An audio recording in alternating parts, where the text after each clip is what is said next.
صدق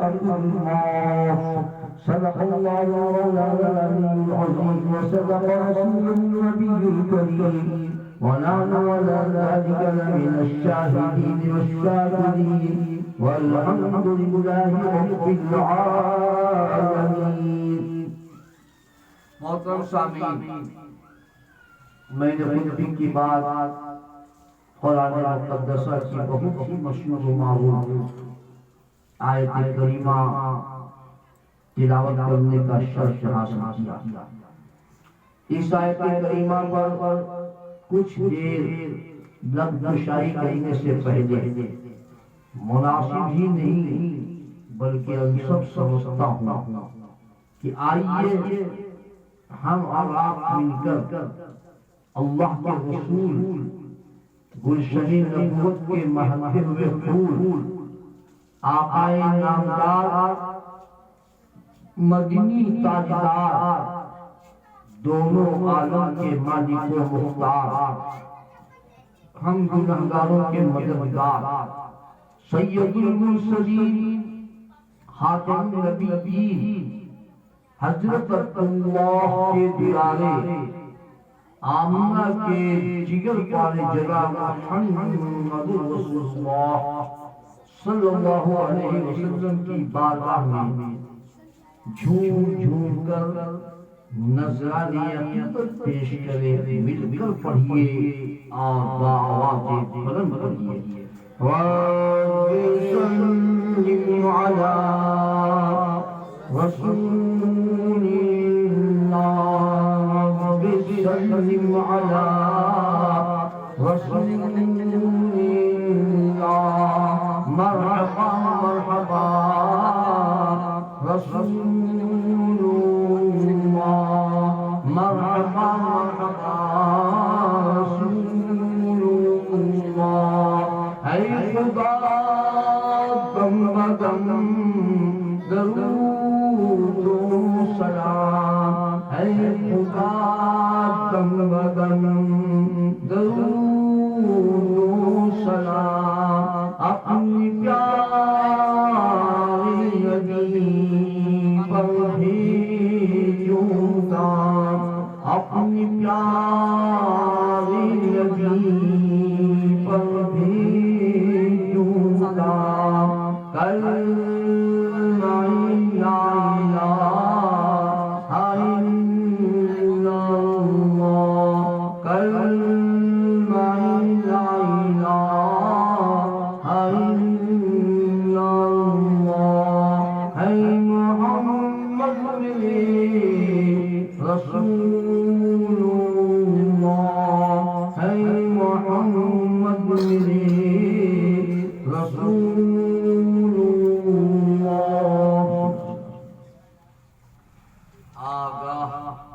اپنی موت سے کوئی بشر نہیں، آگاہ اپنی موت سے کوئی بشر نہیں. سامان 100 برس کا ہے پل کی خبر نہیں، سامان 100 برس کا ہے پل کی خبر نہیں. موت سے کس کو رشتگاری ہے، موت سے کس کو رشتگاری ہے. آج وہ کل ہماری باری ہے، آج وہ کل ہماری باری ہے.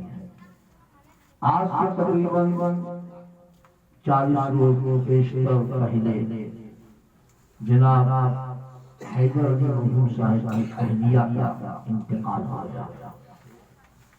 ان کی اولادوں نے، ان کے فرزندوں نے اپنی ماں کی سال ثواب کے لیے میلاد پاک کا اہتمام کیا. آپ نے ارشاد فرمایا کہ جب دنیا سے ماں باپ گزر جائے تو سب سے بہتر اولاد کون؟ یہ ابو داؤد شریف کی حدیث ہے. آقا فرماتے ہیں من زار قبر ابويه او احداهما يوم الجمعة مرة فاغفر له. اولاد بہتر وہ ہے یا ماں باپ گزر جائے یا دونوں میں سے کوئی ایک گزر جائے، وہ اولاد زیارت کے لیے اپنی ماں کی قبر پر یا اپنی باپ کی قبر پر جاتا ہے۔ کب جاتا ہے؟ یوم الجمعہ مرتن، ہر جمعے کے دن وہ جاتا ہے دعائے مغفرت کی۔ تو آقا ارشاد فرماتے ہیں فَأَغْفَرَ اللَّهُ، اللہ تعالیٰ اس کے تمام گناہوں کو معاف فرماتا ہے۔ اور اس اولاد کا نام اللہ تبارک و تعالیٰ کہاں لکھتا ہے؟ اس بندوں میں لکھتا ہے جس بندوں نے اپنے ماں باپ کے ساتھ اچھا سلوک کیا، اچھا بات کیا۔ میں نے جو آیت پڑھی ہے اس پر تو میں نقشاری کروں گا ہی انشاءاللہ العزیز، لیکن آج بعض لوگ سوال کرتے ہیں کہ بار بار میلاد مصطفیٰ کب کرتے ہیں؟ ہم کلمہ پڑھنے والوں کا عمل ہے گھر میں جب بچہ پیدا ہوتا ہے تو میلاد شریف ہوتی ہے، بچے کا ختنہ ہوتا ہے تو میلاد شریف ہوتی ہے، مکان بنایا جاتا ہے تو میلاد شریف ہوتی ہے، نوکری لگتی ہے تو میلاد شریف ہوتی ہے، انتقال کر گئی میلاد شریف ہوتی ہے، شادی ہوتی ہے تو میلاد شریف ہوتی ہے۔ بار بار میلاد مصطفیٰ کیوں کرتے ہیں؟ کبھی آپ لوگوں نے سنا میلاد آدم، میلاد ابراہیم، میلاد موسیٰ، میلاد عیسیٰ؟ نہیں، جب بھی میلاد مصطفیٰ۔ یہ بات ذہن نشین کر لیجئے کہ ہم اور آپ اتنے خوش نصیب ہیں کہ اللہ نے ہمیں اور آپ کو اس نبی پاک صلی اللہ علیہ وسلم کی امت میں پیدا کیا، جس نبی پاک نے ہم گنہگار امتیوں کو ہر منزل پہ ہر موقع پہ نبی پیدا ہوئے تو یا رب ہمیں امتی کی صدا لگائی۔ نبی صحابہ کرام کے جھنجھن میں ہے تو نبی وہاں بھی یاد کر رہے ہیں۔ اچانک محفل سے اٹھ کر مصطفیٰ چلے جاتے ہیں۔ کیوں چلے جاتے ہیں؟ کہاں چلے جاتے ہیں؟ کوئی پتہ نہیں چل رہا ہے۔ صحابہ تلاش کے لیے نکلتے ہیں۔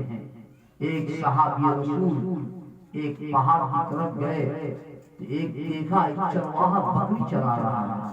اس سے پوچھا کیا تم نے محمد عربی کو دیکھا ہے؟ کیا تم نے کالی کملی والے آقا کو دیکھا ہے؟ کیا تم نے میرے مصطفیٰ کو دیکھا ہے؟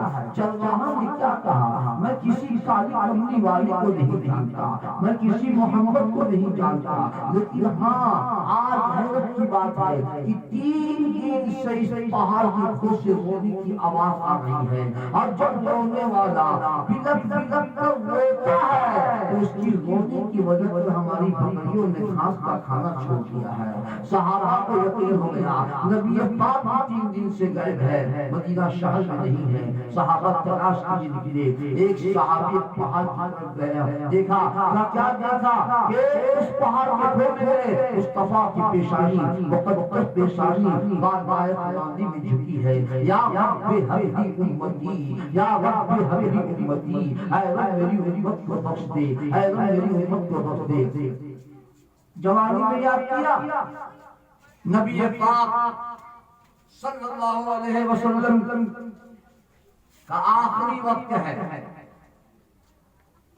ملک الموت دروازے پہ کھڑے ہیں، پیارے مصطفیٰ صلی اللہ علیہ وسلم کا سر مبارک ام المومنین حضرت عائشہ صدیقہ رضی اللہ تعالی عنہا کی گود میں آقا ارشاد فرماتے ہیں اے عائشہ ایک پیالہ پانی لاؤ۔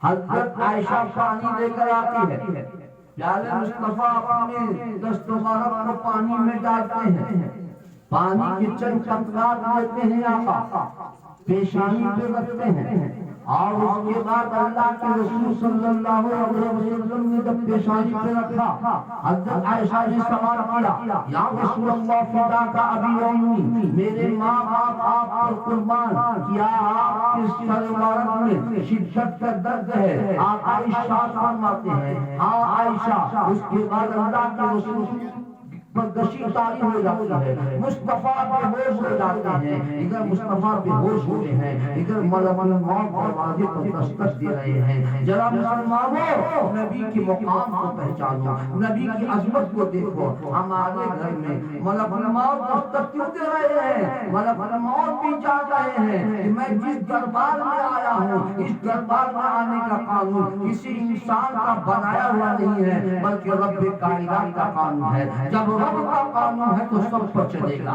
قانون کیا ہے؟ قانون خداوندی کیا ہے؟ یا ایھا الذین آمنوا لا تدخلوا بیوت النبی الا ان یأذن لکم، اے ایمان والو جب نبی کے گھر میں داخل ہو تو پہلے اجازت طلب کر لو۔ ہر جگہ موت اجازت کر رہے ہیں، مصطفیٰ پر کشی تاری ہے۔ اور اس اچھے ایک بات بتائیے، موت کو بڑھا ابھی میں تقریر کر رہا ہوں، موت آ سکتی ہے نا، ہمارے پاس موت آئے گی، موت کا فرشتہ آئے گا تو کیا ہمارے دروازے پر آواز دے گا؟ آواز دے گا؟ اجازت کرے گا؟ ارے میاں کھانا کھا رہے ہمیں اگر کا حکم ہوگا تو قبض کر، لیکن نبی پاک کی شان حضرت مرحوم دستک دے رہے ہیں۔ حضرت فاطمہ خاتون جنت رضی اللہ تعالی عنہا بالائے منزل پہ ہے۔ حضرت فاطمہ نے سوچا آواز دینے والے کوئی صحابی ہے، کیا کہا اے آواز دینے والے ٹھہر جاؤ، ابھی بابا جان کی طبیعت علیل ہے۔ جس کے بعد حضرت مرحوم خاموش ہوتے ہیں، پھر دوبارہ دستک دیتے ہیں۔ حضرت فاطمہ وہی زندہ دلاتی ہے۔ تیسرے بار جب دستک ہوئی، اللہ کے رسول صلی اللہ علیہ وسلم پر افاقہ ہوا، پیارے آقا ہوش ہو گئے۔ آقا نے کیا فرمایا، اے میری بیٹی فاطمہ جانتی ہو دروازے پہ کون کھڑا ہے؟ فاطمہ عرض کرتی ہے اللہ و رسولہ عالم، اللہ اس کا رسول بہتر جاننے والے ہیں۔ آقا فرماتے ہیں اے میری بیٹی فاطمہ سنو، دروازے پر وہ شخص کھڑا ہے جو بچوں کو یتیم کر دیتا ہے، دروازے پر وہ شخص کھڑا ہے جو باپ کو بیٹے سے جدا کر دیتا ہے، دروازے پر وہ شخص کھڑا ہے جو باپ کو بیٹے سے جدا کر دیتا ہے، جو عورتوں کو بیوہ کر دیتا ہے۔ اتنا سننا تھا خاتون جنت رضی اللہ تعالی عنہ کے آنکھوں میں آنسو آ جاتا ہے۔ مصطفیٰ جان رحمت بیٹی کی آنکھوں میں آنسو دیکھتے ہیں، تڑپ جاتے ہیں، کیوں تڑپتے ہیں؟ اللہ کے رسول کو فاطمہ سے اتنی محبت تھی، اتنی محبت تھی کہ روایت یہ بتا رہی ہے کہ اگر اللہ کے رسول کی بارگاہ میں فاطمہ آتی ملنے کے لیے مصطفیٰ بیٹھے ہوتے تو اپنی بیٹی کے لیے محبت اور کھڑے ہو جایا کرتے تھے، فاطمہ کی پیشانی کو چوما کرتے تھے۔ اللہ کے رسول نے بیٹی کی آنکھوں میں آنسو دیکھا، آقا نے فرمایا اے میری بیٹی فاطمہ مت رو، آؤ میرے قریب۔ حضرت فاطمہ بالکل نبی کے قریب جاتی ہے۔ اللہ کے رسول نے حضرت فاطمہ کے کان میں کوئی جملہ کہا تھا، حضرت فاطمہ مسکرا پڑی۔ ام المومنین حضرت عائشہ صدیقہ رضی اللہ تعالی عنہا نے سوال کیا تھا اے فاطمہ ابھی رو رہی تھی، بابا جان نے نبی پاک نے کیا کہا جو مسکرا پڑی؟ حضرت فاطمہ نے کہا امی جان بابا جان نے یہ کہا ہے کہ اے میری بیٹی فاطمہ مت رو، تم مجھ سے بہت جلد ملنے والی۔ اور ٹھیک 6 مہینے کے بعد حضرت فاطمہ کا وصال ہوتا ہے۔ فاطمہ کے بعد میں آپ کو ہمارے بچے بھی ہیں ماشاءاللہ کہ حضرت فاطمہ کا ہم مسلمانوں پر کتنا بڑا احساس ہے، جانتے کیا احساس ہے؟ آج ہمارے گھر جب میت ہوتی ہے تو ہم میت کو غسل دیتے ہیں، ایک المیہ ہے ہمارے ساتھ، افسوس کا مقام ہے کہ آج ہمیں اسلام سے دور ہو گئے کہ اگر باپ کا انتقال ہو گیا، جس باپ نے اپنی اولاد کی خاطر سب کچھ کیا، آج باپ کی میت پڑی ہوئی ہے، غسل کا محتاج، انتظار ہو رہا ہے تاکیدار آئے یا محلے کا کوئی غسل دینے والا۔ بتاؤ مسلمانوں نوجوانوں تم کیسی اولاد ہو جس باپ نے تمہارے لیے سب کچھ کیا، آج بیچارہ باپ دوسرے کا محتاج ہو گیا۔ آپ نے غسل دے دیا۔ حضرت فاطمہ نے کیا فرمایا تھا جانتے ہیں مولا علی شیر خدا سے کہ جب میرا انتقال ہو جائے غسل دے کر کفنا دیں گے، جب میری میت لے کے نکلے جنازہ لے کے نکلے نا تو کھاٹ کے اوپر ایک چادر ڈال ذرا غور مدینہ منورہ میں خاتون جنت کی وصال سے پہلے یہ رواج نہیں تھا، لیکن حضرت فاطمہ نے وصیت کی شیر خدا سے کہا کہ میری میت نکلے تو پردے کے ساتھ نکلے۔ آج کا احسان ہے جب ہمارے گھر میں چاہے کوئی بھی انتقال کرتا ہو، چاہے گنہگار چاہے نیکوکار، تو ہم اپنی میت کو غسل دے کے کفنا کے لے کے چلتے ہیں۔ دیکھا نا کھاٹ کے اوپر چادر ڈالی جاتی ہے جبکہ مجھے تو کفن میں کیوں؟ یہ ان کا احساس۔ اب جنازے کی بات آئی، جنازہ جنازے کی فضیلت کتنی ہے؟ آقا نے کیا ارشاد فرمایا اور اسلامی طریقہ کیا ہے جنازہ لے جانے کا؟ آقا ارشاد فرماتے ہیں کہ جب تم اپنی میت کو کاندھا دو تو سب سے پہلے داہنے طرف سرہانے سر کی طرف 10 قدم کاندھا، پھر داہنے طرف 45 آگے 10 قدم کاندھا، 10 دوگی 20 ہو گئے، پھر بائیں طرف آگے سرہانے سر کی طرف 10 قدم کاندھا، پھر بائیں طرف 45 آگے 10 قدم کاندھا دو۔ اگر آپ نے یہاں میں 40 قدم کاندھا دے دیا تو پیارے مصطفیٰ کیا فرماتے ہیں؟ آقا فرماتے ہیں کہ اللہ تبارک و تعالیٰ تمہارے 40 بڑا گناہوں کو بھی معاف فرمائے۔ جب شریعت کا مسئلہ بھی سمجھیں، شریعت کا مسئلہ یہ ہے کہ اگر ہم سے کوئی گناہ کبیرہ ہو جائے تو اس وقت اگر ہم معاف نہیں کرے گا جب تک کہ توبہ نہیں کرے، لیکن اگر آپ نے کاندھا دے دیا ہے تو 40 بڑا گناہ معاف فرمائے۔ ابھی سوال کروں آپ سے، آج ہم لوگ گناہ کر رہے ہیں، سب سے بڑا گناہ کیا ہے؟ سب سے بڑا گناہ کبیرہ کیا کرتا ہے؟ 5 وقت نماز نہیں پڑھتا۔ یہ اتنا بڑا گناہ ہے، اتنا بڑا گناہ ہے، خاص کر میری ماں بہن اور ہمارے بزرگ جو حضرات نماز نہیں پڑھتے کہ اللہ تبارک و تعالیٰ کے نزدیک بے نمازی کا مقام کیا۔ موسیٰ علیہ السلام کی بارگاہ میں ایک عورت آئی، اس نے کہا یا نبی اللہ آپ دعا کر دیجئے کہ اللہ تعالیٰ میرے گناہوں کو معاف فرمائے۔ موسیٰ علیہ السلام نے پوچھا تم نے گناہ کیا کیا؟ کہا یا نبی اللہ میں 2 گناہ، ایک تو میں فاحشہ ہوں، بدکار ہوں، طوائف ہوں، اور جو بچہ ناجائز پیدا ہوا میں نے لوگوں کے جل سے اس بچے کو قتل کیا۔ جلیل القدر پیغمبر جلالا کہا تم میری نگاہ سے دور ہو جاؤ، کہیں ایسا نہ ہو کہ تمہاری گناہ کی وجہ پر خدا کا غضب آ جائے۔ تو پتہ کیا چلا کہ آج ہم پر جو غضب ہو رہا ہے، جو مصیبتیں آ رہی ہے، یہ خدا کا غضب ہے، یہ ہمارے گناہوں کا نتیجہ ہے۔ چنانچہ اللہ نے فرمایا ہے موسیٰ کیا اس سے بھی کوئی بدتر تیری نگاہ میں ہے؟ حضرت موسیٰ نے کہا اللہ اس سے بدتر کون ہوگا جس کے 2 گناہ بڑا ہے کبیرہ؟ جواب سنو بے نمازیوں، اللہ نے کہا اے موسیٰ اس زانیہ عورت سے بدتر تیری نگاہ میں بے نمازی۔ بے نمازی اللہ کی نگاہ میں زانیہ عورت سے بدتر۔ اب میں آپ سے زبردستی نہیں کہوں گا پڑھو، کیوں کہ آپ نے ماشاءاللہ کا نماز پڑھو، خود فیصلہ کرو کہ نماز پڑھنے لگی۔ ایک گناہ یہ کر رہے پڑھا نماز پڑھنا نہیں پڑھنا، دوسرا گناہ ماں باپ کی نافرمانی کرتے ہیں، اپنے اعمال سے، اپنے طور طریقے سے ماں باپ کو تکلیف دیتے ہیں۔ تو جو اولاد اپنے ماں باپ کو تکلیف دیتے تو کیا وہ اولاد کامیاب ہو سکتا ہے؟ سوال ہی پیدا ہے۔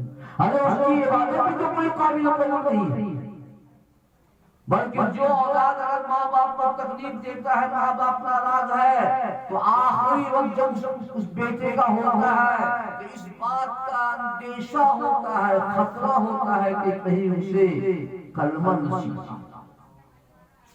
ایک حدیث ہوئی، ایک صحابی، نوجوان صحابی جن کا نام ہے حضرت علقمہ رضی اللہ عنہ، آخری وقت جاگنے کا عالم ہے لیکن زبان پر کلمہ جاری رہا۔ کچھ صحابہ آئے نبی کے پاس، یا رسول اللہ، علقمہ کا آخری وقت ہے، زبان پر کلمہ جاری رہا۔ آقا چلے صحابہ کو لے کر، جب دیکھا کہ علقمہ کا آخری وقت ہے لیکن زبان پر کلمہ جاری رہا، علقمہ کی ماں کو کیا اپنے بیٹے سے ناراض ہو؟ علقمہ کی ماں نے کیا کہا، یا رسول اللہ، میرا بیٹا اپنی بیوی کو ترجیح زیادہ دیا کرتا۔ اتنا سنا تو آقا نے فرمایا، بلال جاؤ جنگل سے لکڑیاں کاٹ کے۔ حضرت علقمہ کی ماں نے سنا کہ پیارے مصطفیٰ لکڑیاں منگا رہے ہیں جنگل سے کاٹ کر، پوچھا، یا رسول اللہ، اس وقت لکڑیاں منگانے کی ضرورت کیا پڑی؟ آقا نے فرمایا کہ میں یہ چاہتا ہوں لکڑیوں کو روشن کرو، جلاؤ، تمہارے بیٹے کو آگ لگا۔ علقمہ کی ماں نے کہا، یا رسول اللہ، میں یہ کیسے برداشت کر سکتی ہوں کہ میری نگاہوں کے سامنے میرا بیٹا جلے؟ آقا نے فرمایا، اگر تمہیں یہ منظور نہیں ہے کہ تمہارا بیٹا دنیا کی آگ میں جلے، کہ اگر تم نے اپنے بیٹے کو معاف نہیں کیا تو اسے جہنم کی آگ جائے گا۔ اب جہنم کی آگ جانتے ہیں؟ آقا نے فرمایا کہ جب اللہ تعالیٰ نے جہنم کو حکم دیا جلنے کا، 1000 سال تک آگ جلی، جو آگ سرخ تھی لال، پھر غم کا حکم ہوا، پھر 1000 سال تک آگ جلی، پھر وہ آگ سفید ہو گئی، پھر غم کا حکم ہوا، پھر 1000 سال تک آگ جلی، وہ آگ کالی ہو گئی۔ دنیا کی آگ لال ہے اور جہنم کی آگ کالی۔ تو مطالعہ یہ ہے کہ یہ دو چیزیں، ایک نماز، ایک ماں باپ کی نافرمانی۔ میں تو یہ کہتا ہوں کہ اگر آج کے نوجوان ہیں پنج وقتہ نماز پڑھے اور ماں باپ کو راضی کر دے گا تو جنت کا خدا لگا گا۔ اس لیے کہ نبی کا فرمان ہے کہ ماں باپ راضی ہو کر اللہ کے رسول راضی۔ تو میں یہ بتا رہا تھا کہ ماں باپ کی وہ ہر اعتبار سے، یہاں تک کیا ہے اگر ماں باپ دنیا سے گزر گئے، اب ہم ان کے ساتھ کیا احسان کریں گے، ان کی کیا خدمت کریں گے؟ تو اولاد پر فرض ہے کہ ان کے یہ کہے، اللہم اغفر لی ولوالدی، اللہم اغفر لی ولوالدی، اے اللہ میرے ماں باپ کو بخش دے، اے اللہ میرے ماں باپ کو بخش دے۔ بیٹا اپنے ماں باپ کے لیے دعا کرتا ہے، اللہ تعالیٰ اس کی پریشانی کو نہیں کرتا۔ چنانچہ تمہیں بتا یہ رہا تھا کہ آج ہم مسلمان یہ گناہ کر رہے ہیں۔ اب اس کے بعد آپ اللہ کے رسول صلی اللہ علیہ وسلم کی بات چل رہی تھی نا کہ اللہ کے رسول صلی اللہ علیہ وسلم نے اجازت دے دی ملک الموت کو، فرشتے آتے۔ تو بتاؤ کیا آنے کے بعد ملک الموت نے انہیں قبض کر لیا تھا؟ روایت کیا ہے؟ حضرت شیخ عبدالحق محدث دہلوی رحمۃ اللہ علیہ اس حدیث پاک کو نقل کرتے ہیں مدارج النبوت میں۔ وہ فرماتے ہیں کہ آنے کے بعد سب سے پہلے ملک الموت نے رب کا سلام پیش کیا، یا رسول اللہ، اللہ تبارک و تعالیٰ آپ پر سلام بھیجتا ہے اور آپ کو اختیار دیا ہے، اگر آپ دنیا دنیا میں رہنا پسند کرے تو دنیا میں رہے، اور اگر اپنے محبوب پروردگار عالم سے ملنا چاہتے ہیں تو تشریف لے چلے۔ آقا نے فرمایا کہ میں اپنے محبوب پروردگار عالم سے ملنا چاہتا ہوں۔ اب میں بتانا یہ چاہ رہا ہوں، جس وقت مصطفیٰ جان رحمت کے جسم پاک پسینے پاک پر ملک موت نے انگلی رکھا، روح قبض کرنے کے لیے پیارے مصطفیٰ کو اتنا بوجھ محسوس ہوا، اتنی شدت لگی، اتنی تکلیف ہوئی، پھر بھی خدا کی قسم مسلمانوں مصطفیٰ کیا کہتے ہیں، اے ملک الموت، کیا جب میری امت کی روح نکالی جائے گی اتنی ہی تکلیف پہنچے گی؟ ملک الموت نے عرض کیا یا رسول اللہ یہ تو کوئی تکلیف نہیں، اس سے کئی گنا تکلیف ہوگی۔ تو آپ نے اس وقت بھی ہمیں یاد کیا کہا، اے ملک الموت تمام امت کی تکلیف مجھے دے دو، اب میری روح سختی سے نکالو تاکہ میرے محمد کی روح نکالی جائے تو تکلیف بھی اس نبی کا کلمہ پڑھنے والے روح مصطفیٰ نکال لیا گیا، سونے کے تخت اور ریشم کے کپڑے میں لپیٹ کر روح مصطفیٰ کو لے کے چلے ہیں فرشتے رب کی بارگاہ میں۔ ادھر جسم پاک سے روح نکلی، پورے مدینے میں قرآن پڑھا، اور حضرت عمر نے یہاں تک کہہ دیا کہ اگر کسی نے یہ کہہ دیا تھا کہ محمد ختم ہو گئے تو میں اس کی گردن اڑاؤں گا۔ اب اس کے بعد فرشتے لے کے چلے ہیں، ادھر قرآن کے ساتھ ساتھ صحابہ کرام کا اختلاف اس بات کا پڑا کہ نبی پاک صلی اللہ علیہ وسلم کا وصال ہو گیا ہے، یہ مبارک نکال جائے گی اس میں سے، تو غسل دیا جائے گا، تو غسل دیا جائے گا نبی پاک کو۔ تو غسل دینے کا طریقہ کیا ہے؟ آج اپنی میت کو غسل دیتے ہیں تو سیدھے ہوئے کپڑے اتار دیتے ہیں نا، ایک تہبند ناف سے لے کر گھٹنے تک ڈال دیتے ہیں نا، تو مصطفیٰ کے جسم پاک سے کپڑے اتارے جائیں گے نہیں، اس میں اختلاف ہے۔ تمام بڑے بڑے صحابہ، صدیق ہے، عمر ہے، حضرت عبداللہ بن مسعود ہے، اسی وقت تمام صحابہ پر درود کی تعریف بھی ہے کہ آواز آئی کہ محبوب کے جسم سے کپڑے نہیں اتارے۔ غسل دینے والے کون کون ہیں؟ حضرت علی، حضرت عباس اور حضرت جعفر، حضرت جس وقت غسل دیا جا رہا تھا۔ اب ایک بات ذرا سمجھنے کی کوشش کیجیے، نبی کی عظمت سمجھیے مسلمانوں، خدا کی قسم آج تو دلوں سے عظمت مصطفیٰ نکالی، عظمت مقام۔ روایت یہ بتا رہی ہے کہ جب نبی پاک کو غسل دیا گیا یا دیا جا رہا تھا تو 4 فرشتوں نے، حضرت جبرائیل، حضرت میکائیل، حضرت اسرائیل، حضرت اسرافیل، چاروں فرشتوں نے حضور کے جسم کے لگے ہوئے پانی کو، جس کو غسالہ کہا جاتا ہے، زمین پر گرنے دیا۔ چاروں فرشتوں نے 4 شیشی میں محنت کی۔